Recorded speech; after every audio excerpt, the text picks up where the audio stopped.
فين ما تخليش الظلام اللي داير بيك يمنعك من انك تعيش. عقل على هاد العباره مزيان. كيف ما الحياه فيها الخايب فيها الزوين، كاين شي حوايج اللي يستاهلوا نبذلوا عليهم مجهود، وكاين شي حوايج اللي ما يستحقوش حتى اننا نتسوقوا لهم.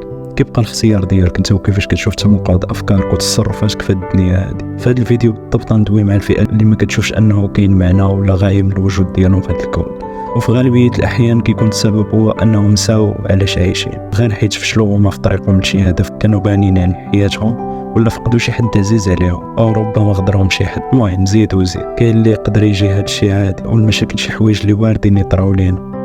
كنفشلوا وكنتحطموا وكيخصنا غير نعاودوا نجمعوا طاقتنا ونكملوا. اللي بالنسبه للناس اخرين راه ما كيحسوش هكا، راه كيتخيلوا راسهم بحال الا طايحين في شي بير ومحبوسين تما وما قادرينش يخرجوا راسهم.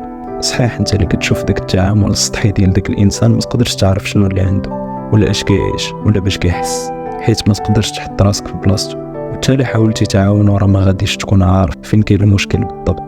يقدر يكونوا تراكمات اللي يخليو الانسان رافض الفكره ديال التعبير على داكشي باش يحس. داكشي علاش ما غاديش يصدع راسو معاك، غادي يحاول يبعد على جميع الناس سواء اللي قرابين ليه ولا حتى اللي كيهمهم الامر ديالو، حيت يقدر يكون حسب الظن ديالو كيأذيهم. هنا راه كيكون تبخر داك الشغف ديالو في الحياه، غير كيشوف وما قادر يدير حتى حاجه، وما قادر يدير حتى حاجه باش يغير داك الواقع فاش عايش، وما باغي حتى شي حد يعاونه. بحال الا عايش وسط واحد الظلام اللي صانع عقله وكيحسب ليه باللي هذاك هو الواقع. انا ما كنقولكش باللي جالس ما كيدير والو، راه يقدر يكون باقي محافظ على خدمته ولا الروتين اللي كان عنده من قبل، مي داك الشغف مابقاش كيحس به.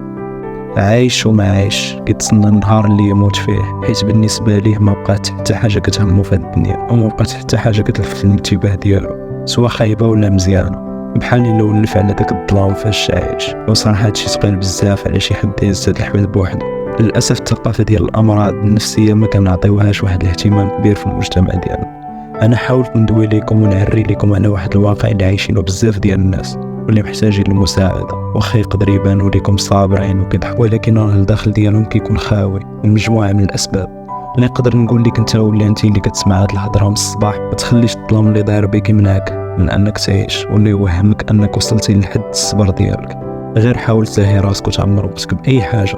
اول حاجه تقدر تبدا بها هي تعرف راسك اكثر.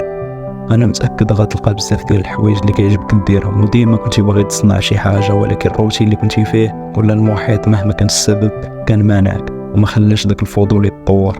ثاني حاجه اللي تقدر تكون سابقه هي خاصك تكون متقبل راسك والموقع ديالك والفشل ديالك، حيت فاش كتصالح مع ذاتك كيسهل عليك تعالج وتغذي راسك، حيت ماشي ساهل تعرف شنو اللي خايب فيك وشنو اللي مزيان. وثالث حاجه عرف اهتماماتك وعطي الوقت لراسك وما تزربش وما تقلقش. ورابع حاجه حاول تلقى دي غوسوس دانسبيراسيون جدادين اللي من خلالهم تعاون راسك باش تنمي داكشي اللي كان فيك وما عمرك فكرتي تطورو، سواء شي مهاره ولا فن ولا رياضه ولا قرايه ولا موسيقى، ما كيهمش الدومين، المهم تلقى راحتك. واخر حاجه نقدر نزيدك هي غير ثق في راسك وخلي كلشي للصدفه، ما تحسش براسك باللي ملتزم بشي عقد. اصلا هادشي اللي قلت لك الا خديتي على شكل اوردونونس ديال الطبيب وبغيتي تطبقو ما غاديش تواصل. حسبني غير كندوي وصافي. الا فهمتي هضرتي وحسيتي بيا حاس بيك وعارف اش كاين، هادشي راه كافي. هكا على القليله تحاول تعيش وتستمتع بداكشي اللي كدير، وغادي تكون نسيتي الظلام اللي داير بك، حيت الا ما حسيتيش بالحياه راه ما عندها حتى معنى توصل ولا تنجح في داكشي اللي كدير واخا يكون خارق للطبيعه.